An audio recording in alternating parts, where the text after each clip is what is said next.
Dan saya katakan di sini, kita berhasil karena kita didukung oleh Presiden ke-7. Tepuk tangannya kurang semangat. Semangat lagi. Hidup Jokowi. Rakyat mengharapkan lebih dari kita. Dan kita jangan besar kepala. 100 hari bukan permintaan saya.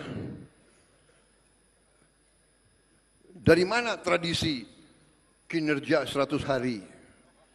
Siapa dapat raport? Orang sekolah dasar aja nggak 100 hari kok. Iya kan?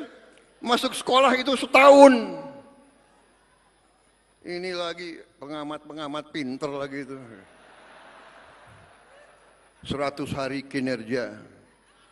Nggak tahu dapat nilai bagus, kecewa mereka. Badan Gizi Nasional bisa begini cepat, di luar dugaan orang. Biasa ada yang nyinyir, ya kan? Mana bisa kasih makan?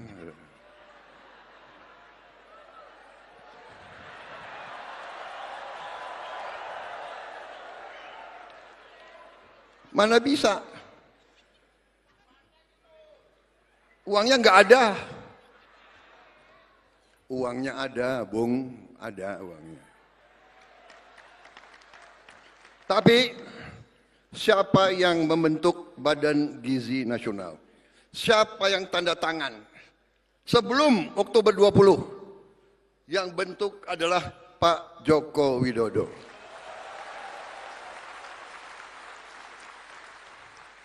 Beliau yang bentuk. Sehingga kita sudah kerja sebelum Oktober. Dan kita Januari kita sudah gelar. Saya diberitahu bahwa berapa hari ini sudah sampai 770.000 anak. Dan akhir bulan Februari sudah sampai 1 juta. Dan seterusnya. Diharapkan akhir Juli sudah sampai 6 juta minimal. Saudara-saudara sekalian, bapak-bapak, ibu-ibu sekalian, tidak ada presiden Republik Indonesia yang punya tongkat Nabi Musa, tidak ada. Negara kita sangat besar. Sudah kita mulai bergelar sekian ratus, sekian, masih ada yang komentar, iya tapi belum banyak. Kalau nggak ada wartawan, saya bilang,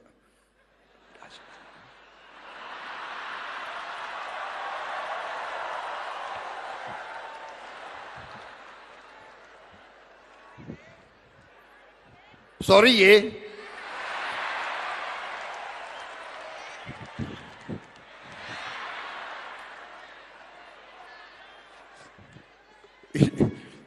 Mas Gibran ini kayak kampanye aja nih.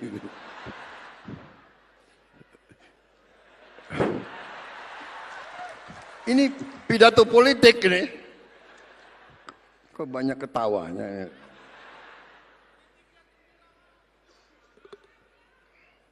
Jadi saudara-saudara, itu situasinya. Jadi saudara-saudara, kita di atas jalan yang benar dan saya terima kasih kepada pembantu-pembantu saya, para menteri koordinator,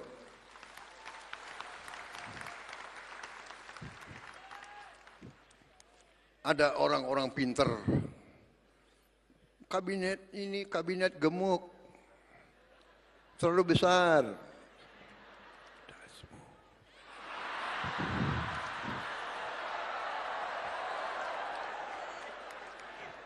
Saudara-saudara sekalian, Timor Leste Jumlah penduduknya nggak sampai 2 juta orang. Kalah sama Kabupaten Bogor, kabinetnya itu 28 orang.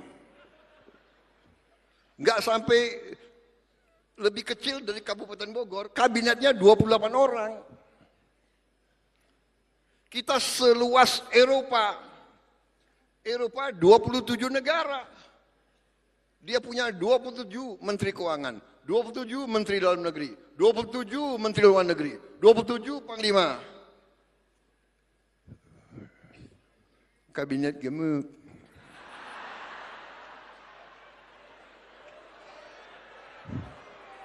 Nggak peduli saya disebut apa, yang penting hasilnya.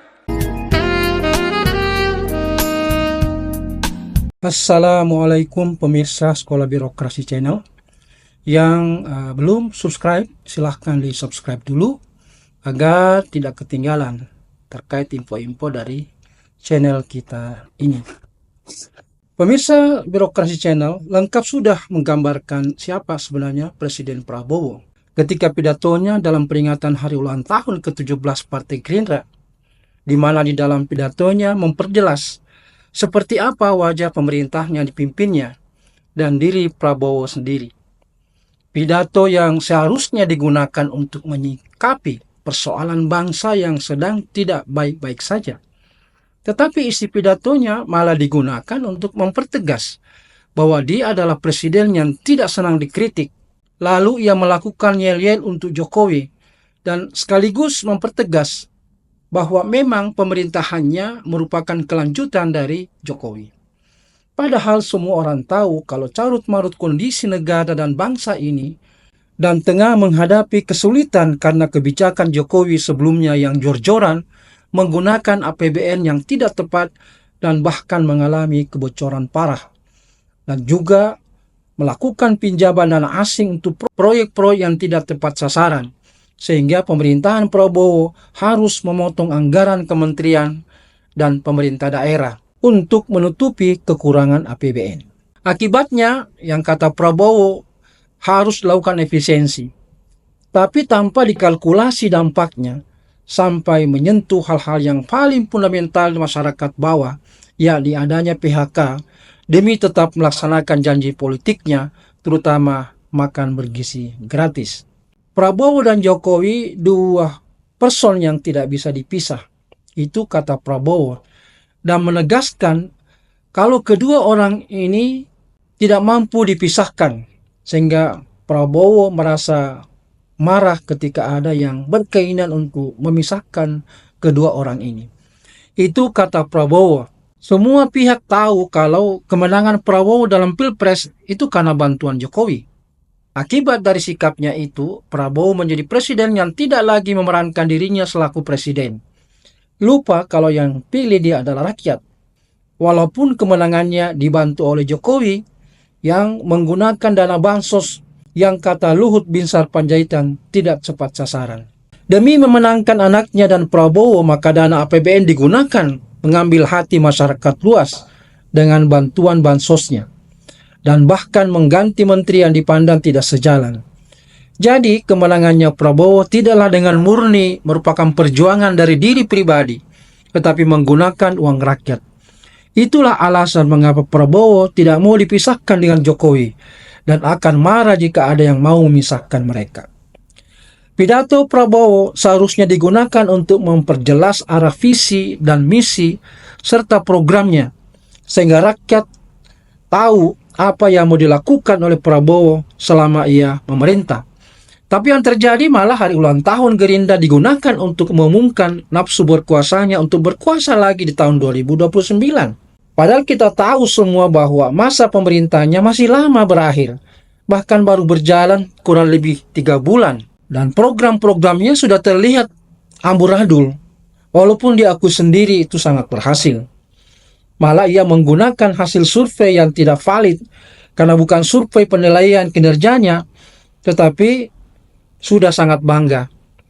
Kita bisa melihat bahwa masih 3 bulan lebih berkuasa, tapi sudah ancang-ancang lagi mau berkuasa, tanpa memikirkan bagaimana perasaan dan kecewaan masyarakat atas cara-caranya memerintah, dan telah dipandang sentralistik dan militeristik. Ciri pemerintahan yang bernuansa sentralistik dan otoritarisme ini sudah mulai terlihat. Menilai carut-marut anggaran yang mau digunakan untuk membiayai program Prabowo sampai saat ini masih belum cukup, sehingga dilakukan revisi pemotongan anggaran pemerintah berkali-kali. Tidak heran jika di tengah masyarakat muncul agar Jokowi diadili, karena masyarakat menilai Jokowi lah sebagai penyebab bangsa ini sekarang kesulitan hidup, dan masyarakat sekarang merasakan akibatnya. Muncul tagar di mana-mana, dan bahkan mulai tanggal 16 di bulan Februari ini, demo dari mahasiswa di seluruh Indonesia sudah mulai muncul dengan tagar Indonesia Gelap dan menuntut 5 tuntutan utama kepada pemerintah, termasuk pencabutan instruksi Presiden nomor 1 tahun 2025 yang berkaitan dengan efisiensi anggaran. Mau dibawa kemana pemerintahan saat ini bila pidato-pidato Prabowo antara kenyataan dan pernyataannya itu kelihatan berbeda, walaupun disampaikan secara berapi-api. Yang sangat disayangkan oleh masyarakat akibat pemotongan anggaran ini, maka banyak fungsi pelayanan di pemerintah hilang, apalagi di pemerintah daerah yang berhubungan langsung dengan masyarakatnya. Bisa dinilai bahwa ketika berbicara di luar negeri terlihat sangat indah, tapi faktanya berbanding terbalik, sehingga bisa disebut oleh para netizen sebagai presiden omon-omon. Seperti yang selama ini pernah diutarakan ketika menilai Capres Anies Baswedan dalam debat Capres 2024. Dengan kata-kata tersebut justru oleh masyarakat disebutnya dia sendiri yang lakukan.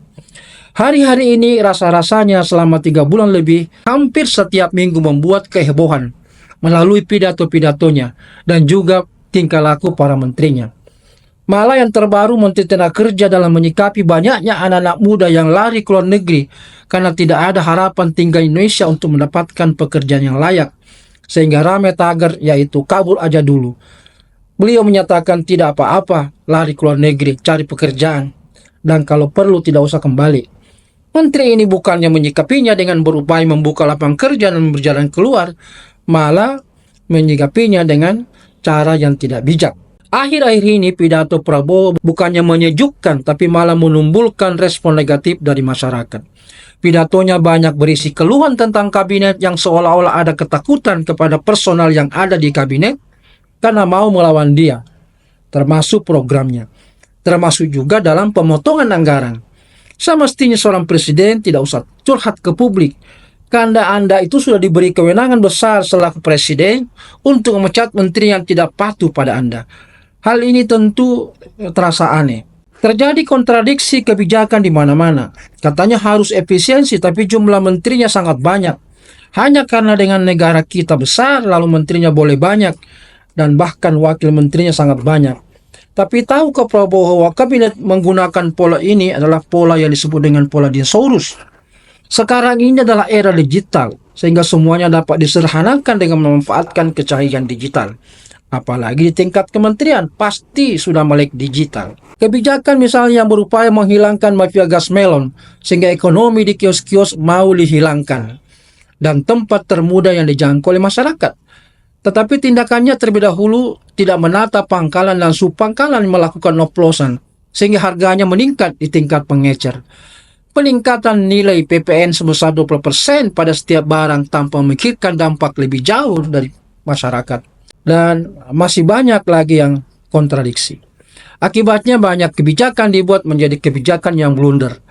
Lalu dalam pidatonya di ulang tahun Partai Gerindra terlihat bagaimana bisa seorang presiden menghina rakyatnya yang hanya memberikan kritikan dari program-programnya yang memang dirasakan akibatnya oleh masyarakat.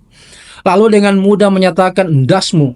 Dan anehnya seluruh menterinya dan juga Jokowi ketawa, termasuk wakil presiden. Bagi masyarakat, presiden mau melucu, tapi itu tidak lucu. Dan nampaknya para petinggi sedang sakit karena menertawakan hinaan kepada masyarakatnya. Katanya dalam setiap pidatonya, apa yang pemerintah lakukan adalah demi rakyat. Tetapi ketika rakyat mengeritik, lalu dinilai sebagai bentuk melawan, dan lalu dihina dengan kata-kata kasar. Anda itu presiden rakyat Indonesia, sehingga harus hati-hati menggunakan diksi di dalam ruang-ruang publik. Terakhir, Presiden memerintahkan kepada setiap kepala daerah dan wakil kepala daerah untuk mengikuti retret atau pembekalan. Tujuannya apa? Apakah tujuannya seperti yang disampaikan oleh Gibran ketika di depan para kepala daerah, menyatakan bahwa tidak ada lagi visi dan program pembangunan kepala daerah selain visi dan program Presiden Prabowo. Dan dengan menghadirkan 40 menteri memberi materi ditambah dengan tenaga widya suara dari Lemhanas, maka semakin memperlihatkan wajah pemerintahan yang sentralistik, sekaligus menghilangkan substansi dari otonomi daerah yang telah dituangkan dalam undang-undang seperti yang menjadi amanah reformasi 98. Kalau ini tujuannya, maka hanya akan membuang-buang uang negara, namun bertentangan dengan pidato yang harus hemat. Acara ini membuat daerah harus memotong dana APBD-nya sekitar 20 juta rupiah untuk acara retret, belum lagi ditambah dengan pemotongan APBD daerah demi efisiensi. Dana ini ditengarai oleh banyak pihak harus setor kepada salah satu perusahaan dari Partai Gerindra. Semoga ini tidak benar. Apakah Indonesia sedang gelap seperti kata mahasiswa yang berdemo? Wallahu alam bisawab.